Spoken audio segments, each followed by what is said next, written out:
Bom dia, irmãos. Deus abençoe a todos.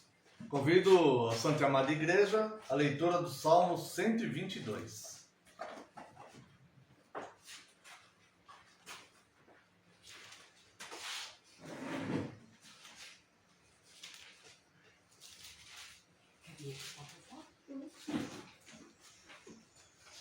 Salmo 122.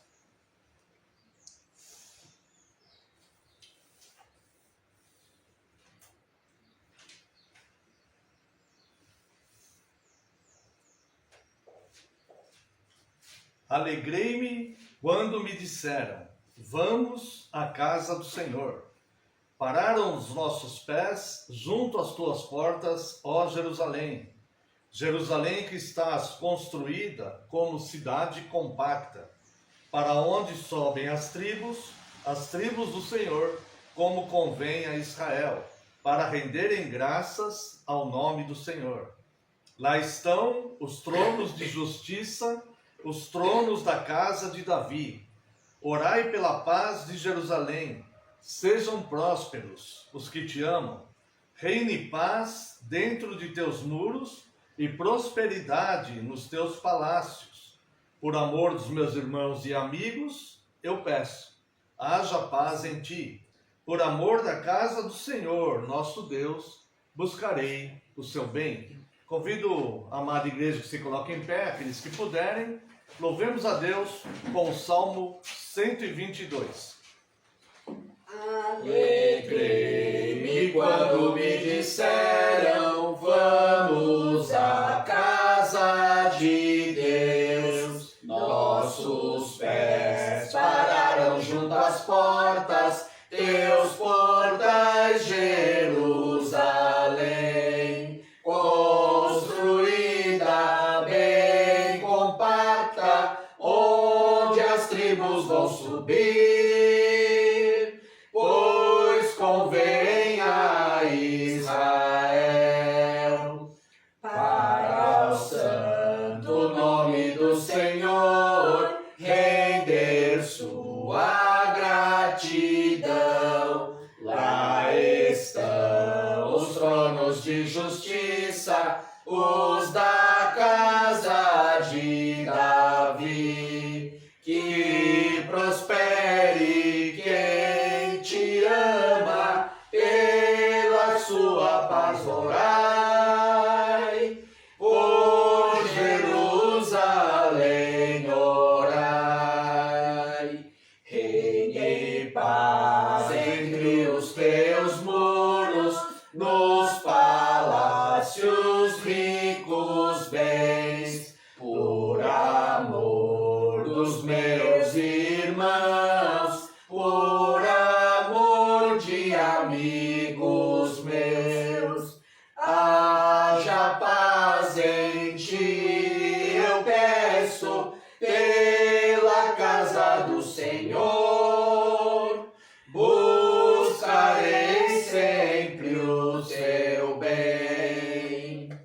Convido ainda a Santa e Amada Igreja para buscarmos a Deus numa oração de invocação. Busquemos a Deus com todo o fervor do nosso coração. Este culto é para Ele e estamos pouco número, com muita chuva, mas o importante é que estamos aqui. É um privilégio começarmos uma semana cultuando o nosso Deus. Esvazie-se de tudo que está na sua mente e concentre-se apenas em cultuar ao nosso Deus. Busquemos a presença do nosso Deus. Oremos. Pai grandioso, excelso, santo e sublime, Deus Pai, Filho e Espírito Santo, Deus de toda graça, Senhor, Criador dos céus e da terra, Deus vivo, Senhor dos exércitos, Deus consolador, provedor, Deus que tem sobre os ombros um império sem igual, que governa o curso da humanidade e que neste dia recebe o culto e a adoração da tua igreja espalhada em toda a face da terra. E nós, Deus, nos unimos a todos aqueles que o adoram no céu e na terra, Deus, para prestarmos um culto a Ti, um culto verdadeiro. Para tanto, Deus, rogamos a Ti que envie Teu Santo Espírito que nos ensine como cultuá-lo, Deus, nos ensine e nos conduza nos atos deste culto, e também nos ilumine, Deus, para sabermos louvá-lo como convém, e recebermos a instrução que vem do Senhor, a iluminação do Teu Santo Espírito para entendermos, Deus, a Tua palavra já revelada. Reconhecemos, Deus, que somos falhos e pecadores e lhe pedimos perdão, Deus, pelas nossas falhas, pelos nossos pecados. E neste momento, Senhor, consagramos a Ti todos os atos deste culto.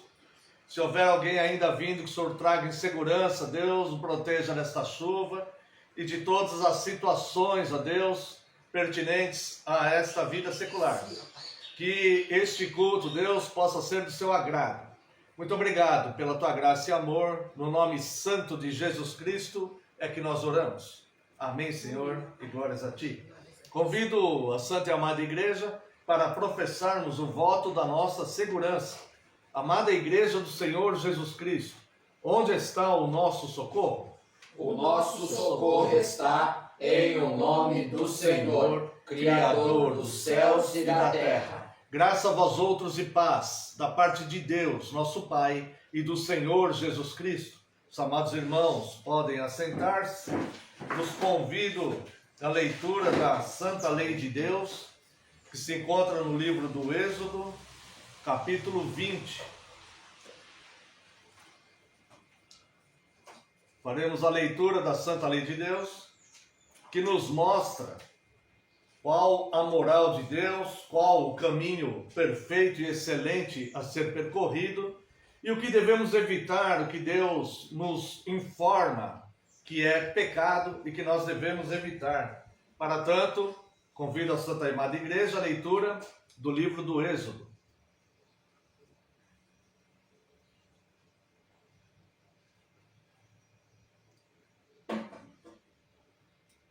Êxodo, capítulo 20. Então falou Deus todas estas palavras: Eu sou o Senhor teu Deus, que te tirei da terra do Egito, da casa da servidão.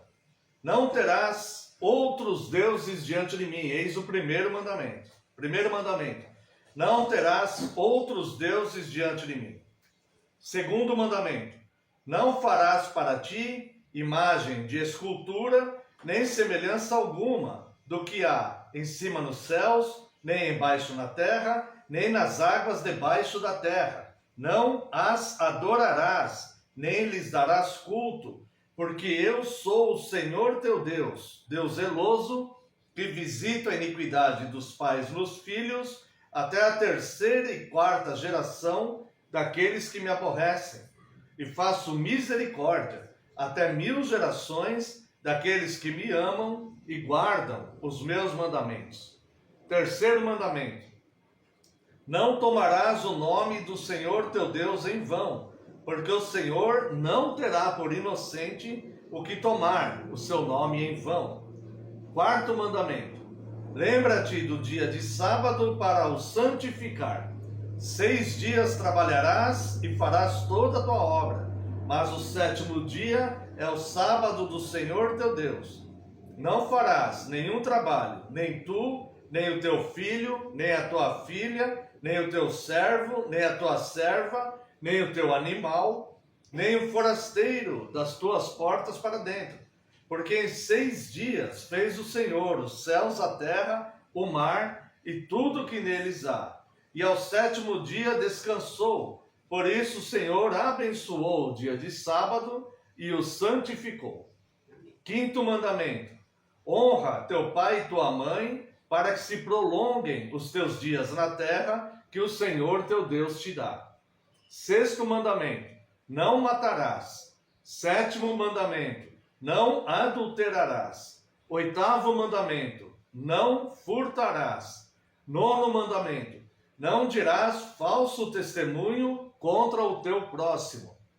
10º mandamento: não cobiçarás a casa do teu próximo, não cobiçarás a mulher do teu próximo, nem o seu servo, nem a sua serva, nem o seu boi, nem o seu jumento, nem coisa alguma que pertença ao teu próximo. Eis aí a santa lei de Deus e a grande e positiva moral de Deus. Aqui, em contato com esta lei, nós sabemos o que de fato é pecado, que ofende a Deus, e o que de fato não é pecado.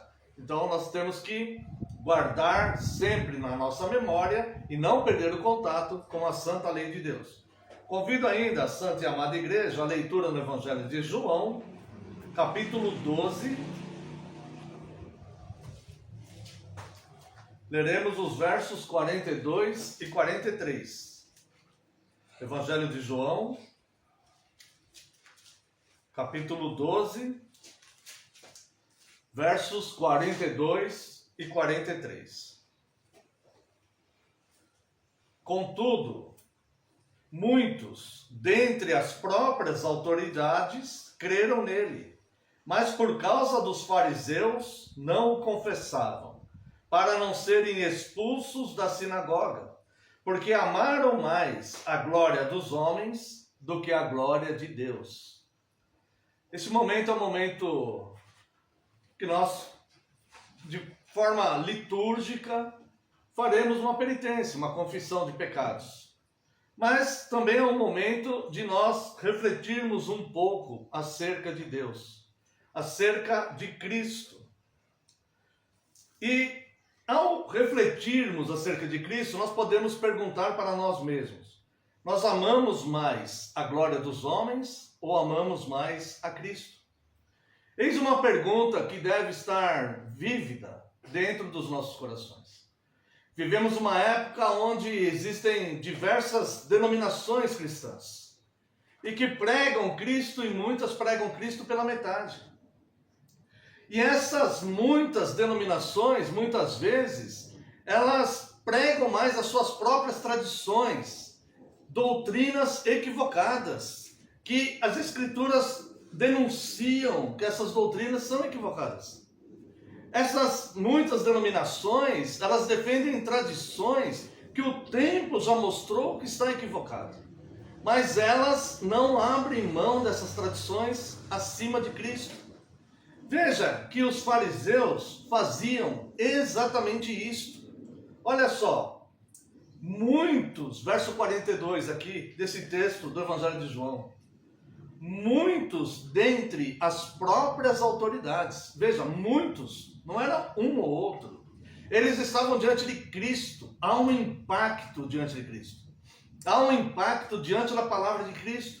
Imagine como era diante da pessoa de Cristo, materializada ali na frente deles. Havia de fato um impacto naquele olhar, havia de fato um impacto naquela voz, havia de fato um impacto porque eles nunca tinham ouvido doutrinas como estas.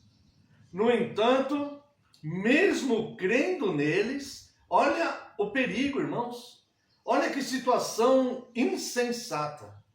Mesmo crendo em Cristo, eles decidiram preservar mais a glória dos homens. E eles então não confessavam Cristo, porque temiam que os fariseus os expulsassem das sinagogas. Porque eles amavam mais a glória dos homens do que a glória de Deus. Note como pessoas que estão em liderança de seitas, de igrejas que estão fora do Evangelho, que já são comprovadamente fora do Evangelho. O tempo já comprovou que eles estão fora do Evangelho. As Escrituras, hoje o povo tem acesso aos originais das Escrituras. Eles não têm mais defesa. Mas mesmo assim, eles não abrem mão porque não querem perder aquela posição que eles estão. E continuam ensinando errado. E isso vai refletir aqui embaixo, em pessoas simples. Nós, igreja pequena, membros da igreja, nós devemos olhar para nós mesmos e perguntar para nós mesmos: nós estamos mais preocupados em sermos fiéis a Cristo? Ou nós estamos mais preocupados com a glória dos homens? Nós estamos mais preocupados em amar a Cristo, e nós só podemos amar aquilo que nós conhecemos de fato? Ou nós estamos mais preocupados em amar a glória dos homens?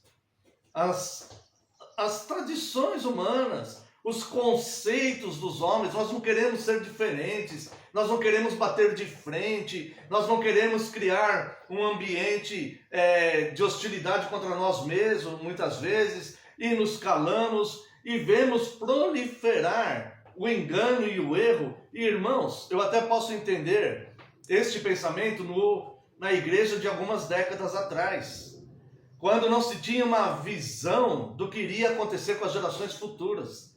Hoje nós vemos jovens que já são inseridos no engano sem sequer se lembrarem. Os mais velhos ainda se lembram como era a igreja antes. Os mais jovens nem isso. Eles já estão inseridos no erro. Esse movimento gospel, estas coisas que invadiram a igreja, esse mundanismo todo, esta necessidade que as pessoas têm de novidades no evangelho, de quererem parecer-se com o mundo. Estas coisas abriram as portas do caos, onde as pessoas hoje não querem mais abrir mão. Muitos irmãos, eu falo com os irmãos, e é verdade, as igrejas fiéis estão pequenas, muito pequenas, mas muitos líderes que estão dirigindo essas igrejas muito maiores já creram na verdade e já viram pela pregação que está expositiva hoje em dia pela internet, há muitos fiéis pregando. E essas pessoas já viram que eles estão enganados. Mas e a coragem de mudar tudo? E o fato de não amar mais a glória dos homens, amar mais a Cristo do que a glória dos homens, de pagar um preço altíssimo, de perder membros, de perder prestígio, de perder muitas coisas. Há que se tomar uma decisão. E cada um de nós, por nossa vez, também temos que fazer esse filtro. Olhar para nós mesmos. Afinal de contas, que tipo de cristãos somos? Nós amamos mais a Cristo a ponto de segui-lo? Ele é a verdade. Ele diz, eu sou o caminho, eu sou a verdade e eu sou a vida. Ninguém vem ao Pai se não for por mim. Veja que Jesus fala, ninguém vem ao Pai se não for por mim. E fala também, o próprio Jesus fala, ninguém pode vir a mim se o Pai que me enviou não o trouxer. Então, é uma aliança entre o Pai e o Filho, e a salvação consiste ali, entre o Pai e o Filho, só eles podem nos salvar. E eles enviam o seu Santo Espírito para nos convencer. Então, nós entendemos que nós devemos amar mais a Cristo do que a glória dos homens. Pedro, quando preso no Sinédrio, quando aqueles homens decidiram libertar Pedro, disseram, olha, você está livre, você pode ir embora, mas nunca mais pregue sobre Cristo. Eu fico imaginando Pedro saindo da prisão, dando meia volta, então pode me prender de novo. Porque para nós importa muito mais temer a Deus do que aos homens. Pedro fez exatamente o contrário dos fariseus deste texto, dessas autoridades que creram. Contudo, muitos dentre as próprias autoridades creram nele, mas por causa dos fariseus não o confessavam, para não serem expulsos da sinagoga, porque amaram mais a glória dos homens do que a glória de Deus. Aqui, os fariseus tomaram conta da casa de Deus e expulsavam quem não concordava com eles, expulsavam eles da sinagoga. Vai discordar de alguém de uma seita para você ver o que acontece lá. Eles rejeitam até a sua família. Então, irmãos, para nós importa mais temer a Deus do que aos homens. Não tema os homens que podem matar o corpo e mais nada podem fazer. Antes, tema a Deus, que tem poder para matar o corpo e lançar corpo e alma no inferno. Então, ame a Cristo. Ame a Cristo. E confie nele, confie na providência. Não cometa o mesmo erro dessas autoridades que amaram mais a glória dos homens e, por isso, mesmo crendo, decidiram não confessar Cristo. Onde eles estão agora? Onde eles estão há 2000 anos já? Onde eles estão? Então, nesse momento que é um momento litúrgico de confissão de pecados, como sempre fazemos, faremos uma oração silenciosa de confissão. Se houver algum pecado não confessado, esse momento é oportuno. E se alguma vez na sua vida o Espírito Santo te revelou que você fez isso já, você amou mais a glória dos homens do que a Cristo, se sentir o desejo voluntário e sincero, peça perdão por isso e peça ajuda, porque é difícil mesmo. Numa sociedade como nós vivemos, é difícil mesmo. Nós sermos diferentes, né? Sermos diferentes dessa correnteza aí do conceito, né, que está indo o mundo, é bem diferente. E oremos pelas nossas gerações de cristãos nas igrejas que já se perderam em algumas décadas atrás e que permanecem no erro, mesmo percebendo que erraram. Oremos por aqueles vários jovens que estão fazendo parte dessas igrejas, para que haja de fato um avivamento e possam entender a grandeza de Deus, a soberania de Deus, o domínio de Deus sobre todas as coisas, sobre homens, sobre seres visíveis, invisíveis, sobre animais, sobre os astros, sobre o universo, sobre os cometas. Agora a NASA está falando lá de um cometa ali que está, né? Deus tem poder sobre aquele cometa ali, né? Muito mais poder do que a NASA. Então, irmãos, oremos pelos nossos jovens. E se você sentiu que deve pedir perdão a Deus também por ter algum dia amado mais a glória dos homens do que a Cristo, esse momento também será oportuno. Portanto, convido a Santa Amada Igreja a uma oração silenciosa de confissão. Logo em seguida estarei orando em voz audível. Oremos.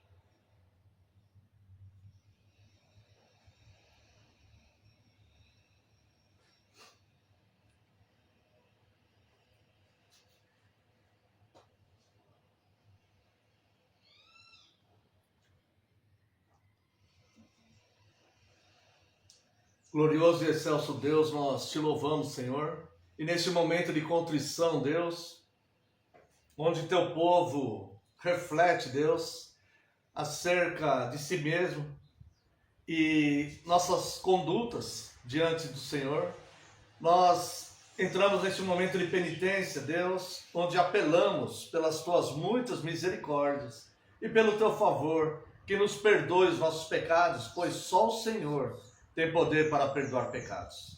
Perdoe se erramos por pensamentos, por palavras, por atitudes, por omissões e negligências. Nos perdoe, Senhor.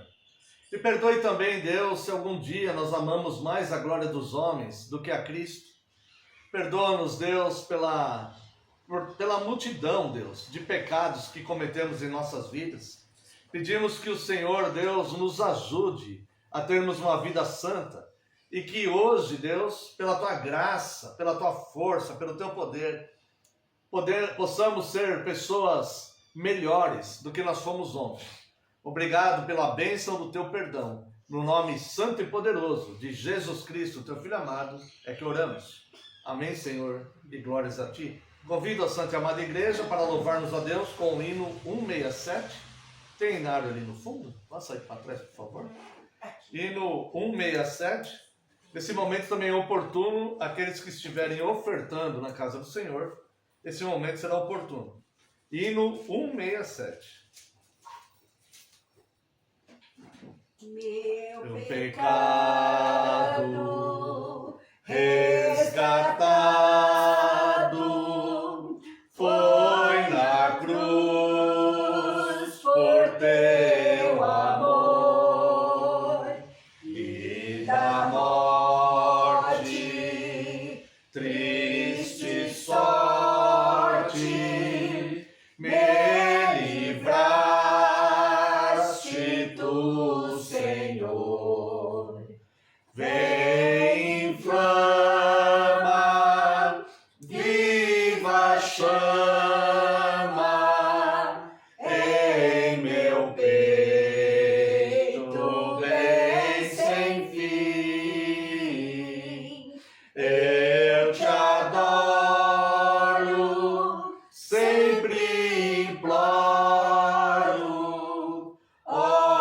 Jesus, habita em mim. Se hesitante,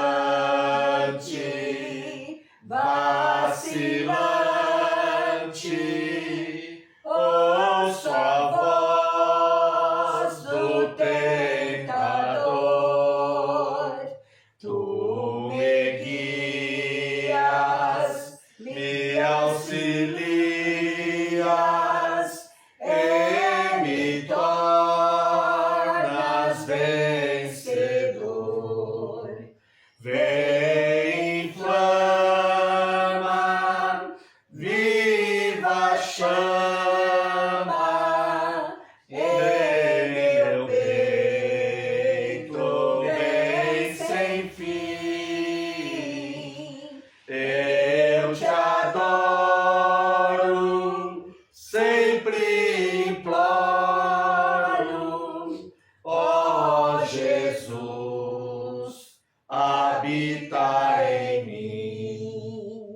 Redimida, só tem vida a minha alma em teu amor. Com apreço reconheço quanto devo a ti, Senhor. Vem, inflama, viva chama em meu peito, bem sem fim. Eu te adoro, sempre imploro, ó Jesus, habita em mim. Quero convidar a Santa e Amada Igreja para continuarmos o nosso estudo do Catecismo. Hoje estamos no Dia do Senhor 9. Aqueles irmãos que quiserem acompanhar nas 3 formas de unidade.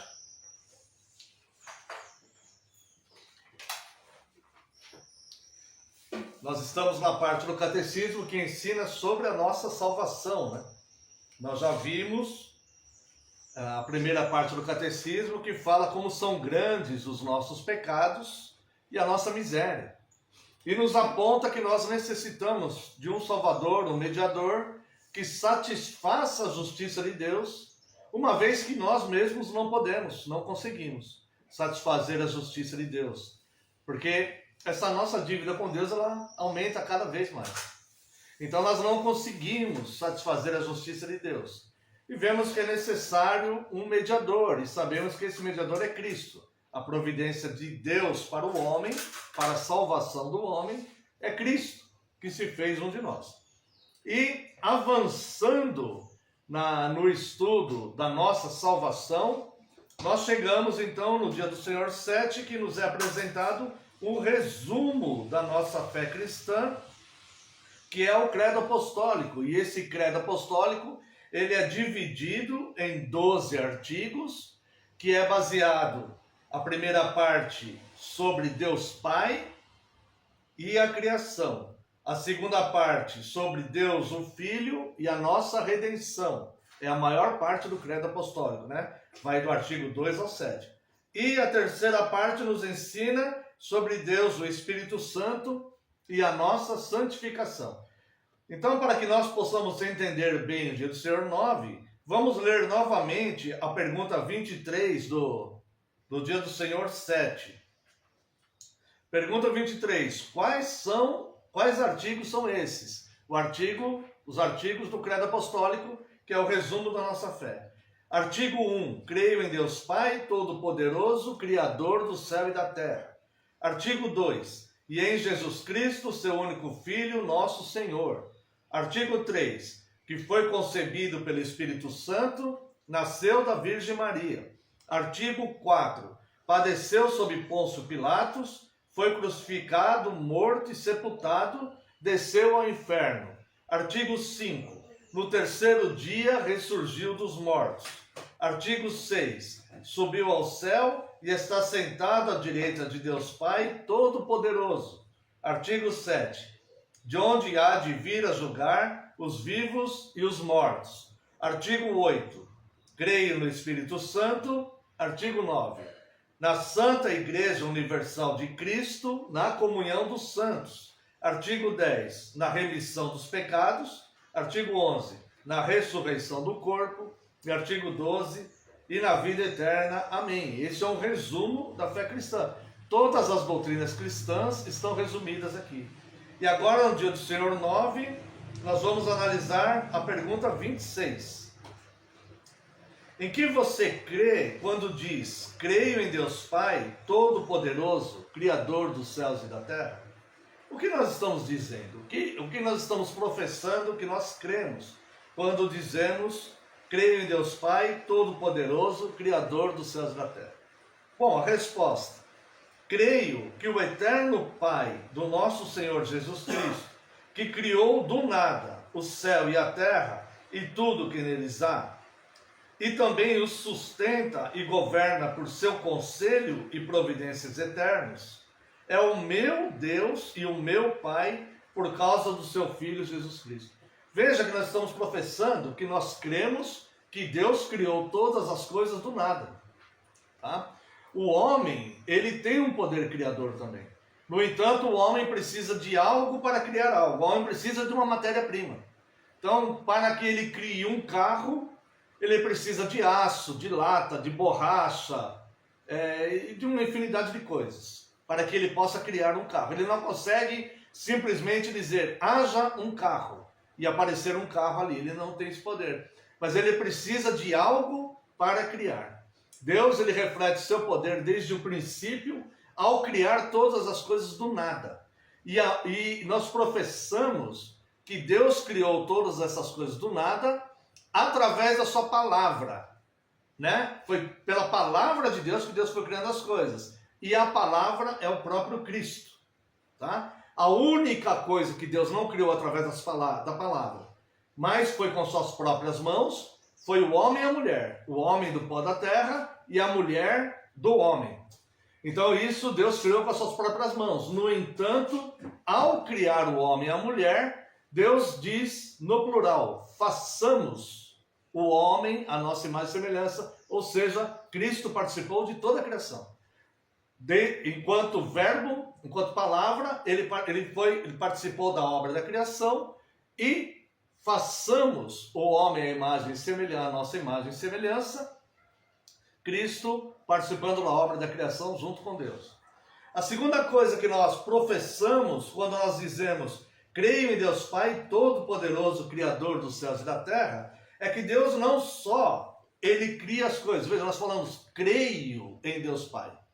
Quem é esse Deus Pai? O Todo-Poderoso, Criador dos céus e da terra. Então, eu não creio que ele apenas criou os céus e a terra. Porque quando eu digo a expressão Todo-Poderoso, ele tem poder para todas as coisas. E tendo poder para todas as coisas, ele tem o poder eficaz de manter a sua criação. Então Deus não só o criou, mas mantém. Isso é importante porque há uma heresia que foi pregada desde a era dos pais da igreja e que hoje retornou e está aí em alguns segmentos cristãos evangélicos, dizendo que Deus criou as coisas, mas ele deixa o homem controlando as coisas. O homem toma suas decisões e o homem é que decide o rumo da humanidade, o rumo das nações, o que o homem vai fazer. É como se Deus tivesse criado e abandonado a sua criação.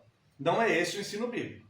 Deus criou e governa sobre todas as coisas que ele criou. Ou seja, o homem, por mais poderoso que ele seja nesta terra, ele não tem poder para mudar as diretrizes de Deus. Tá? Por mais que o homem avance tecnologicamente, tá?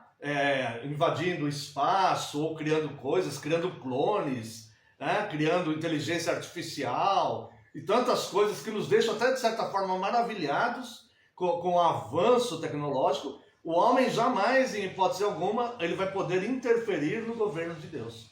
Tá? Então nós cremos não só que Deus criou, mas que Deus, como Todo-Poderoso, ele mantém todas as coisas, sustenta e governa.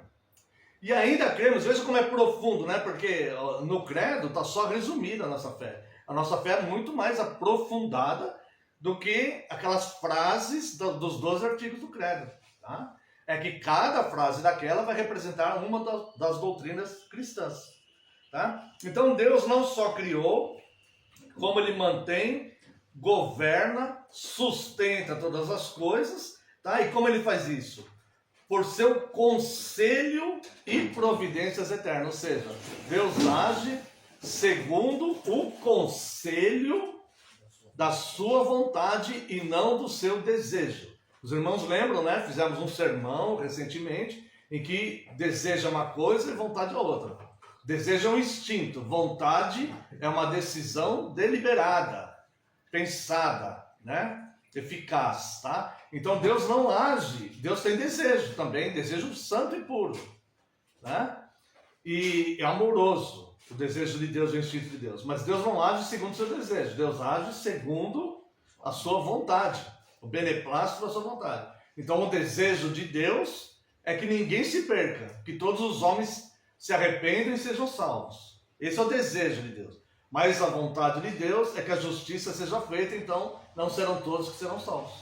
Então Deus, Ele criou todas as coisas, e Ele não só criou, como Ele sustenta e mantém e governa sobre todas as coisas. Portanto, a nossa confiança é em Deus, por mais que o homem, com o seu poder criador também, avance em inventos e descobertas, e tecnologicamente, né? Nós, como cristãos, podemos até usufruir das invenções do homem. Por exemplo, os avanços da medicina. Isso é uma bênção para nós, tá? Nós podemos usufruir dessas coisas, mas nós sabemos que quem governa todas as coisas é Deus, tá bom? E ainda diz aqui, o restante da resposta 26. Creio nele tão completamente que não tenho nenhuma dúvida de que ele me suprirá de tudo que é necessário ao corpo e à alma, e que também converterá em bem para mim toda a adversidade que me enviar nesta vida conturbada. Olha só, como que nós cremos em Deus? Nós não cremos em Deus como aquelas autoridades creram, mas ficaram com medo de confessar a Deus, porque os fariseus poderiam expulsá-los da sinagoga. Então eles creram, mas não queriam confessar Cristo, porque amaram mais a glória dos homens, né?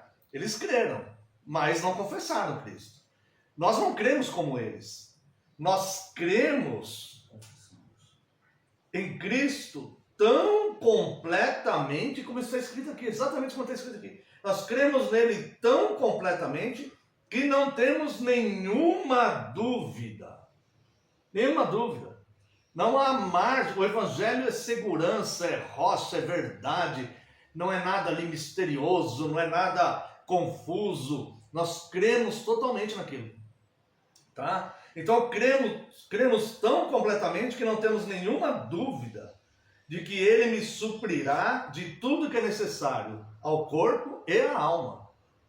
Tá? E que também converterá em bem para mim toda a adversidade que me enviar nesta vida conturbada. Tudo provém de Deus. Não é certo nem lícito ficar atribuindo a obra de Deus a demônios. Como as pessoas falam, o inimigo se levantou contra mim. Isso não é certo nem lícito. Tá? Se o inimigo se levantou é porque Deus permitiu e enviou. E Deus tem algum propósito sobre isso. Porque Deus governa sobre todas as coisas. Não há nenhuma criatura que é autônoma e que consegue agir independente da interferência de Deus. Que esteja blindado da interferência de Deus. Como muitos pensam que Satanás tem essa autonomia. Não, ele não tem. Ele não tem. Deus governa sobre todas as coisas. Então, se Deus permitir que venha alguma adversidade, é porque Deus está governando aquilo e Ele tem um propósito santo e bom naquilo. Então, seja o que for, nós cremos completamente que seja o que for que aconteça, nós cremos que Deus está na providência e Deus está no controle daquilo. E que tudo vai contribuir para o nosso bem. Mesmo que nos faça chorar e nós não consigamos entender como aquilo poderá ser bom para nós. O ser humano ele é muito limitado. E às vezes ele não consegue entender como aquilo pode ser bom para mim. Quando nós estamos passando por uma dor, por uma tristeza, via de regra, nós não conseguimos entender como aquilo pode ser bom para nós. Mas como pode ser bom isso que eu estou sofrendo? Eu estou sofrendo com isso, como isso pode ser bom? Mas é bom. E Deus vai providenciar aquilo, vai se reverter em algo bom, tá? Eu quero que os irmãos vejam apenas um versículo aqui, ó, no Evangelho de Lucas, capítulo 1, verso 37. Vou deixar esse versículo para a edificação dos irmãos. Lucas, capítulo 1, verso 37. Note uma declaração, tá? Aqui é o anjo Gabriel que aparece, né? E ele está falando com Maria. E olha o que ele diz no verso 37. Porque para Deus não haverá impossíveis em todas as suas promessas. Deixa a tua mente falar isso para a tua alma. Deixa a tua mente falar isso para o teu coração. Deixa a tua mente falar isso para a tua fé. Porque isso aqui é palavra de Deus revelada, não é uma palavra humana. Porque para Deus não haverá impossíveis em todas as suas promessas. Então como que essas coisas vão ser boas para mim? Eu não sei. Eu não sei como que Deus pode, como que Deus consegue fazer essas coisas. Quem sou eu para saber isso? Isso não me está revelado.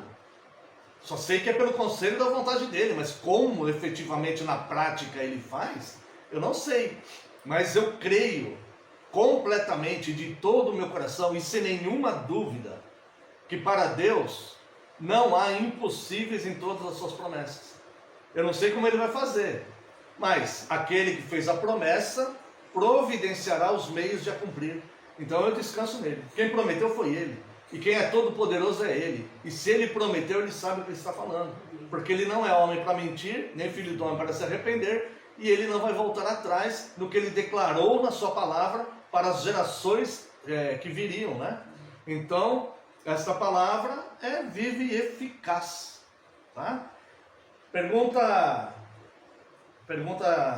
26 ainda, né? E por fim, e assim, ele, Deus, né? Creio em Deus, Pai Todo-Poderoso. Ele assim pode fazer. Deus pode fazer isso. Por quê? Porque é Deus Todo-Poderoso. E é por isso que no nosso credo significa creio, né? Como os irmãos sabem. O resumo da nossa fé começa dizendo: creio em Deus Pai, tenho uma relação paternal com Ele, né? E Ele filial comigo, Todo-Poderoso. Todo-Poderoso. Por isso que isso está inserido no primeiro artigo do Credo Apostólico. A minha fé está direcionada ao Deus Pai Todo-Poderoso, onde não há impossíveis para as promessas dele. Eu posso confiar nele tranquilamente, mesmo que os homens me decepcionem. Eu posso confiar nele totalmente, de corpo e alma. Minha fé não está baseada em homens, nem mesmo no nosso segmento cristão. Nossa fé não está baseada nessas coisas. Nossa fé está baseada nele. Creio em Deus Pai Todo-Poderoso, tá? Então, ele pode cumprir todas essas promessas? Pode. Ele assim pode fazer porque é Deus Todo-Poderoso. Mas o quer fazer porque é um Pai fiel. Então é por isso que nós dizemos: creio em Deus Pai Todo-Poderoso. E depois escrevemos o atributo da criação: Criador dos céus e da terra. Espero que essa palavra edifique os irmãos. E se o Senhor nos permitir, né, no próximo dia do Senhor 10, continuaremos estudando os artigos do Credo Apostólico. Quero convidar a Santa e Amada Igreja para louvarmos a Deus com o Salmo 24.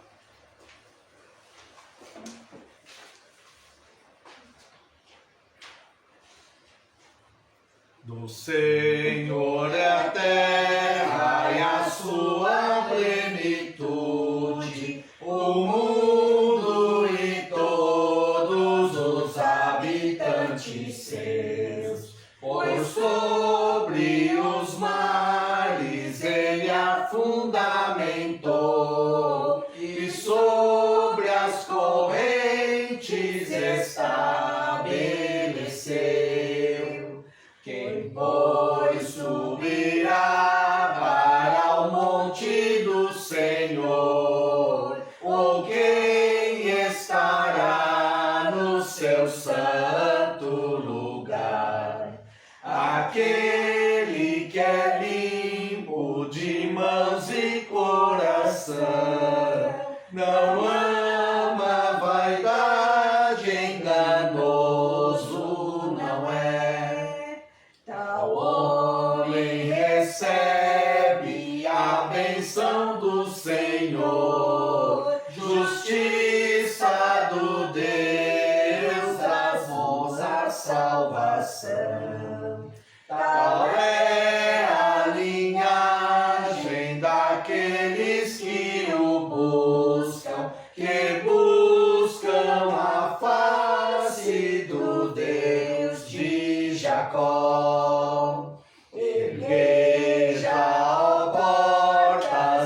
quero convidar a Santa e Amada Igreja para a leitura no Evangelho de Lucas. Leremos apenas 2 versículos, um no Evangelho de Lucas e um no Evangelho de Marcos. Evangelho de Lucas, capítulo 5, leremos o verso 31.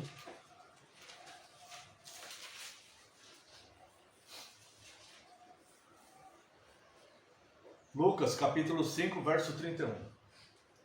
Respondeu-lhes Jesus: os sãos não precisam de médico, e sim os doentes. E também no Evangelho de Marcos, capítulo 2, verso 17.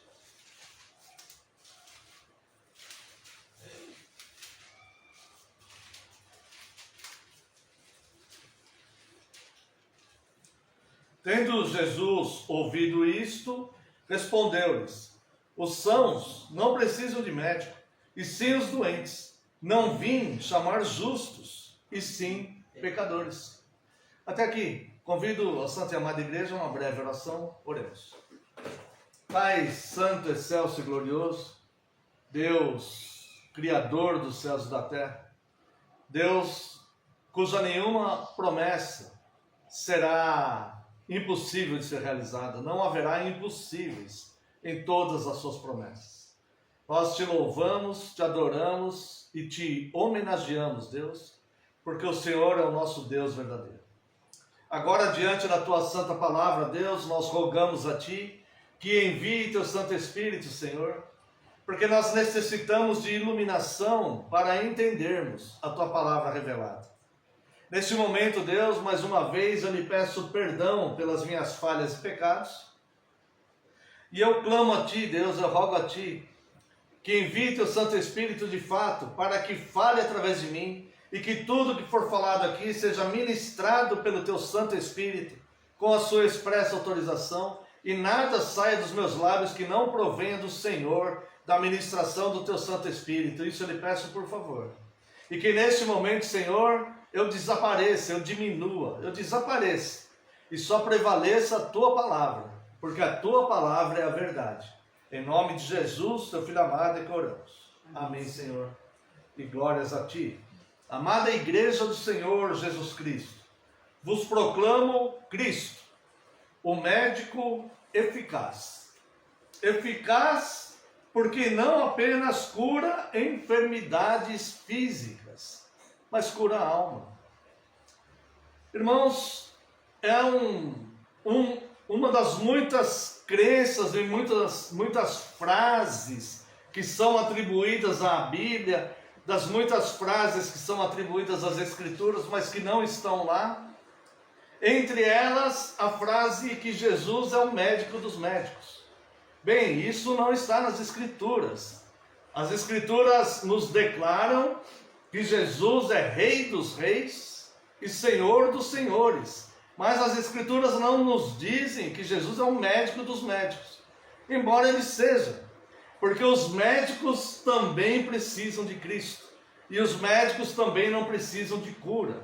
Mas a frase Jesus é o médico dos médicos, ela não faz parte dos originais das Escrituras, mas ela nos mostra que Cristo tem poder também de curar os médicos. Bem, isso nós sabemos. Mas nós queremos falar de um médico diferente. Ou seja, não só um médico de médicos, não só um médico que tem poder de curar o corpo ou uma doença física de um outro médico ou de uma outra pessoa, mas um médico diferente, que ele tem poderes para trazer curas muito mais aprofundadas do que as enfermidades físicas que as pessoas passam. Jesus, de fato, não apenas cura enfermidades, mas ele cura a alma. E como ele faz isso? Ele cura pecados. Sim, o pecador precisa de perdão e precisa da cura do pecado. Porque o pecado, ele é uma doença, e o pecado é uma doença degenerativa. O pecado é uma doença que gera morte. As Escrituras nos revelam e nos declaram que o salário do pecado, ou seja, a recompensa do pecado, aquilo que o pecado irá conquistar uma vez consumado, é a morte do pecador. Então a Bíblia diz que ela apresenta o pecado de forma que o pecado ele precisa ser detido. Assim como uma enfermidade física que vai avançando e se a pessoa não fizer um tratamento para impedir o progresso daquele mal, daquela moléstia, ela irá a óbito.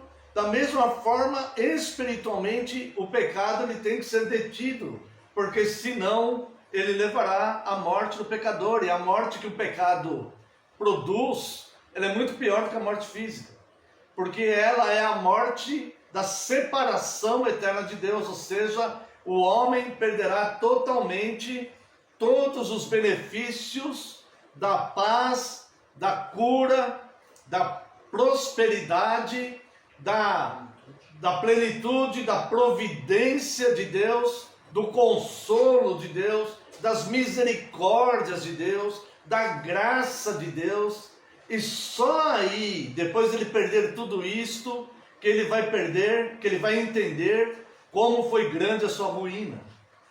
E como tem essa frase de efeito, Jesus é o médico dos médicos, também tem uma outra frase de efeito que também não é bíblica, mas poderia se aplicar perfeitamente no final da vida de uma pessoa que perder todos esses benefícios porque morreu espiritualmente.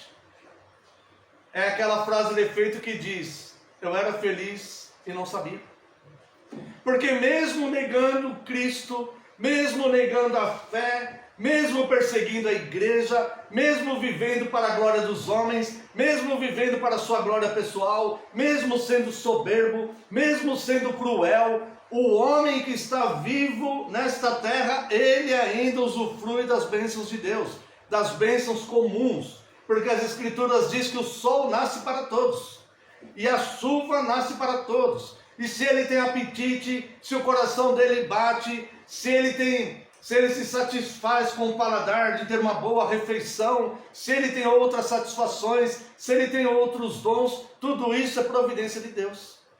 E se ele tem algum consolo, e se ele tem alguma esperança, e se ele tem algum tipo de paz, mesmo que seja paz provisória do mundo, isto também é providência de Deus. E se ele teve algum tipo de livramento, e se ele teve algum tipo de salvação, e se ele teve algum tipo de proteção, isto também procede de Deus. E o homem só vai entender o quanto ele perdeu quando ele ver a ruína dele consumada. Ou seja, o pecado venceu naquele homem. O pecado levou aquele homem na morte eterna, que é a separação total de Deus. E agora ele está destituído totalmente de qualquer tipo de esperança e qualquer tipo de misericórdia e qualquer tipo de graça. E agora a sua existência tornou-se apenas sofrimento. Mas enquanto estamos vivos, temos esperança. Porque Jesus, ele diz aqui, ele disse em Lucas: os sãos não precisam de médicos, mas sim os doentes. E se nós olharmos com total sinceridade para nós mesmos e vermos que realmente o pecado como doença, e uma doença que vai levar à morte, nós seremos os primeiros a levantar as mãos e dizer: Senhor, eis-me aqui, sou eu, esse que precisa de médico. Eu não sou o são, eu preciso de médico. Porque ele veio para aqueles que precisam de socorro. E nós vemos aqui no Evangelho de Marcos, que nós lemos no capítulo 2, no verso 17. Tendo Jesus ouvido isto, respondeu-lhes: os sãos não precisam de médico, e sim os doentes. E o que ele está se referindo aqui? Não propriamente à saúde física, irmãos. Ele está fazendo uma metáfora. E ele diz aqui: os sãos não precisam de médico, e sim os doentes. Não vim chamar justos, e sim pecadores. Ou seja, é o médico da alma. É um médico diferente. é o único médico da alma. É o único médico que pode nos socorrer com a pior enfermidade possível, que é a enfermidade espiritual, causada pelo pecado. E o pecado, ele consegue avançar porque ele tem uma aparência agradável. Alguém disse certa vez, se Satanás mostrasse para os homens o tormento do inferno, dificilmente ele teria seguidores. Mas o que ele faz? Ele torna o caminho para lá agradável. Então, é uma forma de iludir e de enganar as pessoas que vai deixar proliferar o pecado na sua própria existência. Então, o pecado é uma doença que gera morte. Morte da esperança, morte do ânimo, morte emocional, morte do vigor. E quando ele se completa na morte espiritual, ele acaba com qualquer possibilidade de alívio. Nesse momento não há mais possibilidade nenhuma de alívio. Nós vemos ali quando Cristo ele ensina aquela situação do rico e de Lázaro. Nós vemos que o rico pede para Abraão, pai Abraão, pede para o Lázaro molhar a ponta dos dedos e passar nos meus lábios, para que eu tenha um mínimo de alívio. E o pai Abraão fala, isso não dá, isso é impossível. Você teve toda a sua glória já em vida, agora não dá mais. Ou seja, toda expectativa de alívio está destruída e caiu por terra, não há mais esperanças. Então veja qual a gravidade do pecado e veja qual a necessidade que nós temos de um médico como este, o médico das almas. Que ele diz, os sãos não precisam de médico, e sim os doentes. Não vim chamar justos, e sim pecadores. Senhor, sou eu. Eu não sou os justos da terra. Eu sou o pecador, eu preciso de cura, eu preciso de remédio. E serei assim justificado pelo Senhor diante de Deus. Mas eu não sou o justo da terra, porque eu não tenho justiça própria. Mas tem essa situação do pecado que tenazmente me assedia com o propósito de me afastar totalmente do meu Deus. Aquele que eu creio que é o meu Deus e Pai, Todo-Poderoso, Criador dos céus e da terra. Então, nós podemos observar aqui algumas coisas. E a primeira que eu quero abordar com os irmãos está na primeira carta de Pedro, capítulo 2. Teremos os versos 24 e 25. Primeira carta de Pedro, capítulo 2, versos 24 e 25. E aqui diz, carregando ele mesmo, ou seja, Cristo, carregando ele mesmo em seu corpo, sobre o madeiro, ou seja, a cruz, os nossos pecados. Veja como Cristo é o remédio. E como ele cura os enfermos. Como ele cura aqueles que são pecadores. Trazendo o alívio eterno. Tirando totalmente aquele mal. Sabe quando você gosta muito de uma pessoa? E aquela pessoa está passando por alguma dor física. Não sei se você já passou isso pela sua cabeça. Eu quando vejo uma pessoa que eu amo muito, que está passando por alguma dor física, eu falo assim, se eu pudesse eu tirava essa dor com a mão. Eu costumo até falar isso, eu falo isso às vezes. Né? Se eu pudesse eu tirava essa tua dor com a mão. Mas eu não posso. Mas Cristo, ele vai fazer isso com o corpo dele. Ele vai tirar toda a nossa dor, ele vai tirar todo o nosso pecado, ele vai nos trazer o alívio eterno. Sem mais essas consequências desastrosas que nos fazem chorar. Olha só, carregando ele mesmo em seu corpo, no seu corpo físico, sobre o madeiro, uma cruz física, rústica, dolorosa, cheia de farpas, que feriam as suas chagas, porque ele foi chicoteado antes de ser colocado naquela cruz. Uma cruz dolorosa, não algo simples. uma cruz pesada, uma cruz que representava toda a maldição que o homem caiu lá em Gênesis 3,17. A terra inteira entrou em maldição por causa do pecado do homem. Carregando ele mesmo em seu corpo físico, seu corpo humano, com tendões, ligamentos, nervos. Carregando ele mesmo em seu corpo sobre o madeiro os nossos pecados. Ele que não pecou. Para que nós, mortos para o pecado, vivamos para a justiça. Por suas chagas fomos sarados. Glória a Deus por Cristo. O autor da nossa fé conquistou a nossa fé através de muita dor. E nós respondemos com gratidão. Obrigado, Senhor, por ter feito isso por mim. Porque estáveis, desgarrados como ovelhas.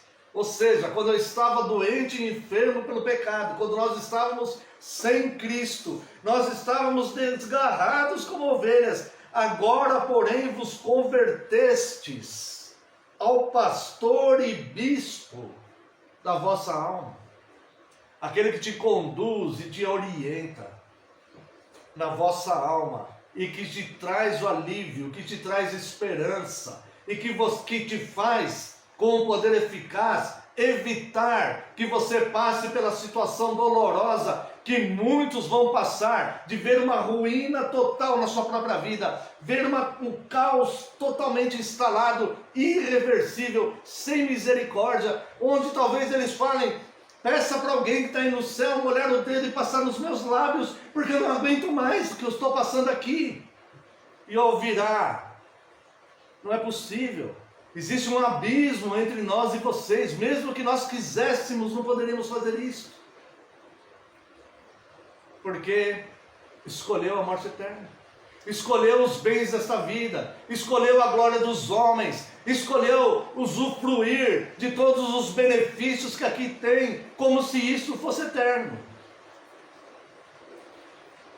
Muitas pessoas, eu imagino, quando num piscar de olhos deixam esta vida e tornam-se um espírito que vai voltar a Deus, porque a Bíblia diz que quando o homem morre, o corpo volta ao pó e o espírito volta a Deus que o deu. O corpo volta ao pó porque é pó. Nosso corpo é pó e volta ao pó, e o espírito volta a Deus que o deu, e Deus vai direcionar aquele espírito: santos para a direita, ímpios para a esquerda, para o terror e desprezo eterno. Então Cristo de fato é o médico dos médicos, mas Ele não é só o médico dos médicos. Ele é o médico da alma, o médico da alma humana, e que cura os pecados. Quando uma pessoa passa por uma dor, ela deseja o alívio, e Cristo nos traz o alívio. E veja com quais ações que Cristo nos traz o alívio. Eu quero convidar os amados irmãos para a leitura no Evangelho de Lucas, capítulo 4.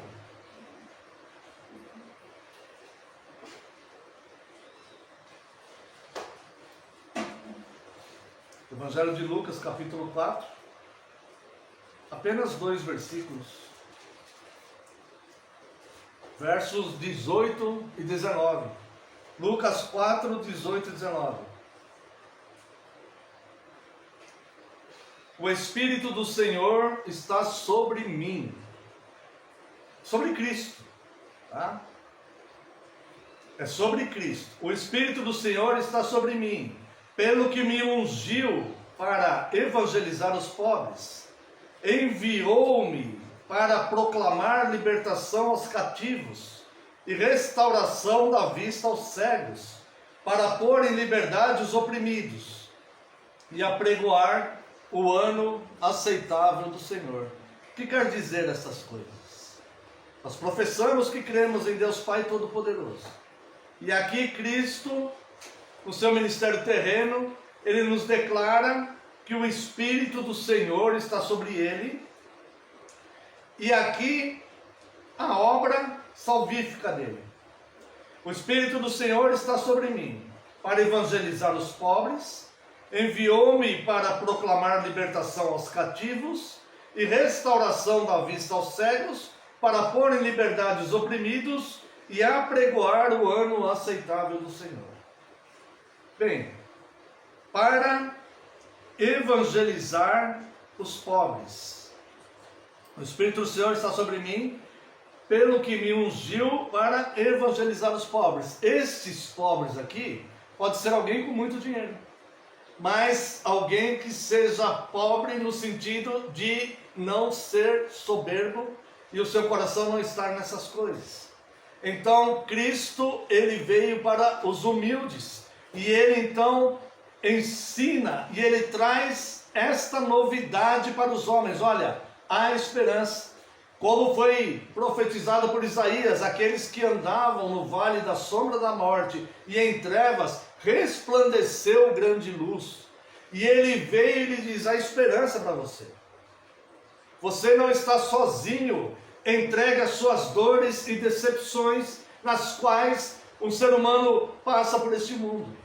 Você não está sozinho aqui a ponto de ter uma vida de sofrimentos e tristezas e depois de morrer simplesmente será largado numa sepultura e acabou tudo para você. Não, há esperança. Eu tenho preparado lugar para você. Não se turbe o seu coração. Você está escrito nas mãos de Deus, e Deus o trouxe até mim, e eu não te deixarei perder, porque eu vim para fazer a vontade do meu Pai, e a vontade do meu Pai é que nenhum daqueles que Ele me deu se perca, mas eu ressuscitarei no último dia. Então você é meu, e você não se perderá, e eu cuido de você, e eu sou a tua providência. E mesmo se teu pai e tua mãe te abandonarem, eu não te abandonarei. E eis que estarei convosco todos os dias, até a consumação do século. Você nunca mais estará desamparado. Ele veio trazer essa boa nova. Esse é o evangelismo. E ele veio trazer libertação do cativeiro. Ou seja, este pecado, a Bíblia nos apresenta o pecado como um cativeiro. Foi por isso que Deus enviou o cativeiro babilônico dos caldeus para o povo que insistia em viver em pecado, e não queria se arrepender, e não queria retroagir, e preferia viver no engano. Assim é o pecado que escraviza o homem, e uma vez escravizado pelo pecado, o homem não sai mais de lá, a não ser que ele tenha um libertador. A não ser que venha um para amarrar o valente e saquear o que ele tem lá, que é um escravo de almas. E a Bíblia chama o Satanás de valente. E a Bíblia diz que Cristo veio, amarrou o valente e saqueou o que ele tinha, que era, ele estava escravizando almas humanas, conforme nós vemos no livro do Apocalipse. E ele veio libertar os cativos. Então não importa se a tua vida foi uma vida de pecados, para Deus não importa o que você fez da sua vida até agora. Para Deus importa o que você fará da sua vida daqui para frente. Você tem um médico da sua alma, que te liberta deste cativeiro, dessa enfermidade espiritual chamada pecado, e que, se não for tratada, vai causar grande ruína um dia, mais cedo ou mais tarde. Mais cedo ou mais tarde, aquele que morrer sem Cristo, aquele que morrer em seus pecados, aquele que não crer que Cristo é Deus, esse vai morrer em seus pecados, e será grande a ruína dessa pessoa. Como Cristo fala: os que ouvem as minhas palavras e a pratica, é semelhante a um homem que edifica a sua casa na rocha, e vem todas as adversidades e não se abala.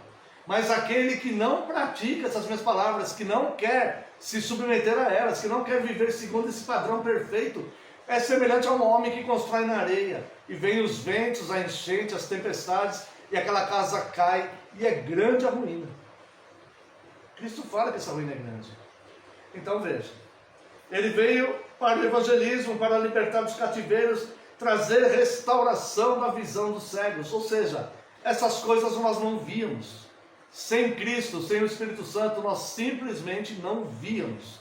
E ele veio restaurar a nossa visão espiritual, porque ele é a luz do mundo, ele é a luz dos homens. E agora nós podemos ver. nos tornar livres da opressão, ou seja, veio para evangelizar os pobres, enviou-me para proclamar libertação aos cativos, restauração da vista aos cegos e pôr em liberdade os oprimidos.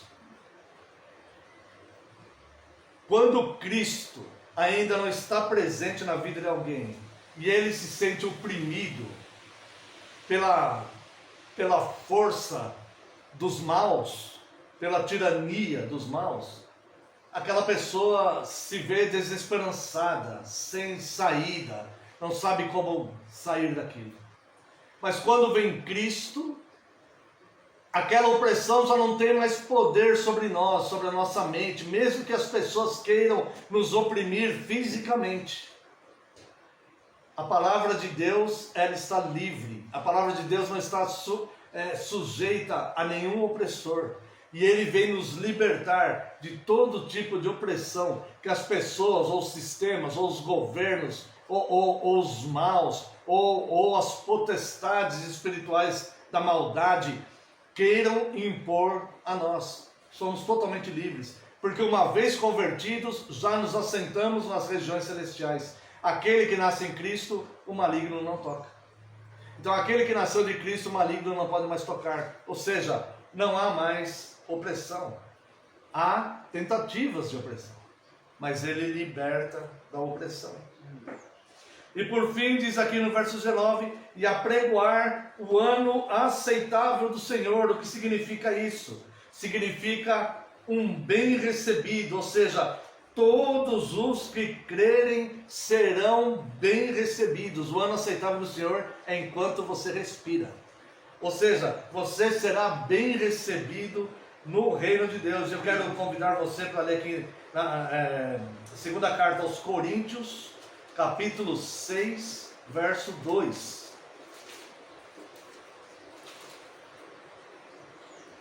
Porque ele diz: eu te ouvi no tempo da oportunidade e te socorri no dia da salvação.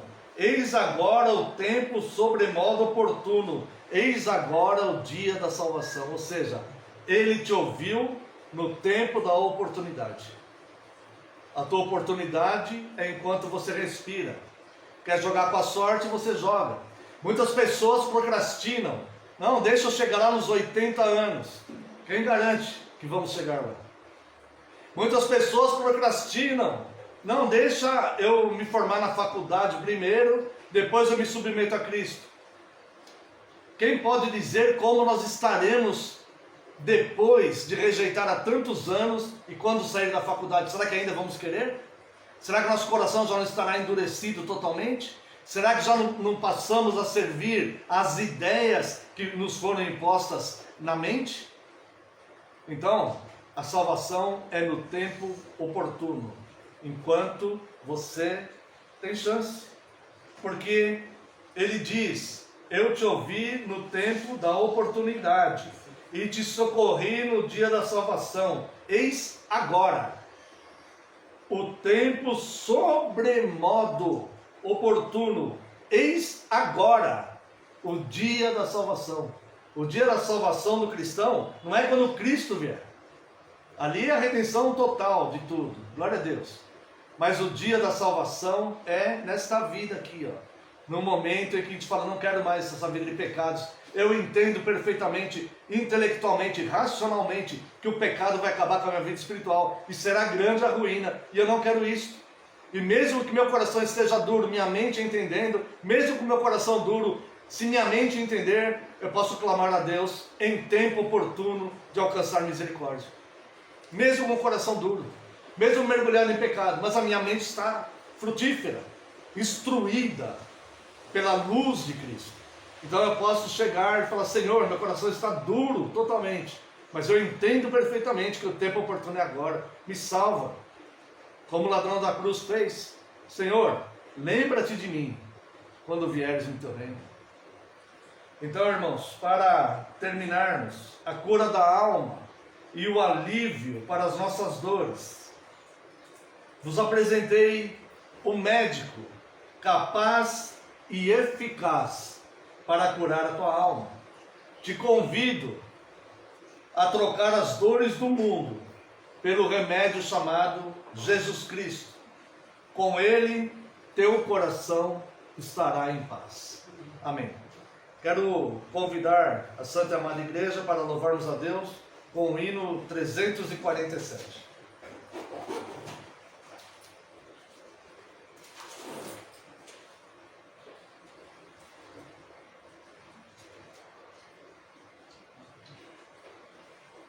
Vindo sombras escuras nos caminhos teus, ó, não te desanimes, canta um hino a Deus. Cada nuvem escura um arco-íris traz, quando em teu coração reinar perfeita paz. Se teu coração estiver em paz, bem contente, alegre, sempre te acharás. Se teu coração estiver em paz, verás que um arco-íris cada nuvem traz. Se o viver é de lutas, cheio de amargor, mostra afeto aos aflitos, age em seu favor, e de tudo que sofres tu te esquecerás, fluirás gozo e calma se tiveres paz.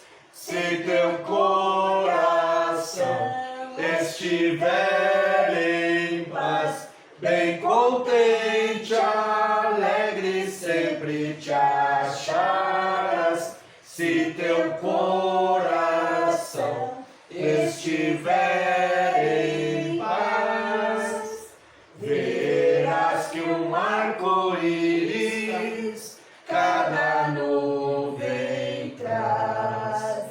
Venha após negra noite, aurora matinal, fica o céu mais brilhante após o temporal. A esperança não percas, tudo vencerás. Fugirão as tristezas se tiveres paz. Se teu coração estiver em paz, bem contente, alegre, sempre te acharás. Se teu coração estiver em paz, verás que um arco-íris cada nuvem traz. Convido a Santa Amada Igreja que se coloque em pé, aqueles que puderem. Vamos a uma oração de encerramento. Após a oração, a bênção. Após a bênção, está encerrado. E eu tenho apenas um aviso para a igreja. Vamos orar. Pai eterno e santo, nós te glorificamos, Deus, porque nós sabemos que existe uma enfermidade da nossa alma e que essa enfermidade é gravíssima, chamada pecado. Mas muito maior do que ela, Deus, é o médico que o Senhor nos enviou, o médico das nossas almas, o teu próprio Filho, que é todo poderoso e tem todo o poder e toda a autoridade para nos fazer vencer este mundo, pois Ele mesmo venceu este mundo. Para nos fazer vencer a morte, pois Ele mesmo venceu a morte. E por isso, Deus, nós te damos gratidão e honra e glória. E te agradecemos profundamente de fato, Deus, porque o Senhor nos enviou o seu próprio Filho. E agradecemos por Cristo, agradecemos a Cristo por ter feito esta obra por nós. Muito obrigado, nós te louvamos e te adoramos, Senhor Jesus Cristo. Nós adoramos ao Deus Pai, ao Deus Filho, ao Deus Espírito Santo, que nos conduz, nos regenera, nos criou, nos libertou, nos salvou, e nós louvamos ao Senhor por tamanha graça. Creio em Deus Pai Todo-Poderoso, Criador dos céus e da terra. Muito obrigado, Deus, pelo teu amor. Despeça-nos em segurança, Deus. Dê-nos um domingo de paz e tranquilidade, Deus. Permita que possamos vencer esta próxima semana.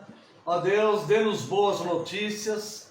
Pedimos que o Senhor cure os enfermos que estão no nosso meio segundo a tua graça. Lembramos do seu Dirã, da irmã Catiane, da irmã Maine, pessoas que estão passando por enfermidades. Pedimos também pelo irmão Igor, que o Senhor esteja com ele, Deus.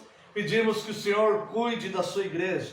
Estenda a mão aos tentados, traga paz aos aflitos, fortaleça aqueles, Deus, que querem congregar, mas se encontram fracos e sem forças. Fortaleça-os, Deus, motiva-os para que possam nos ajudar nessa grande obra.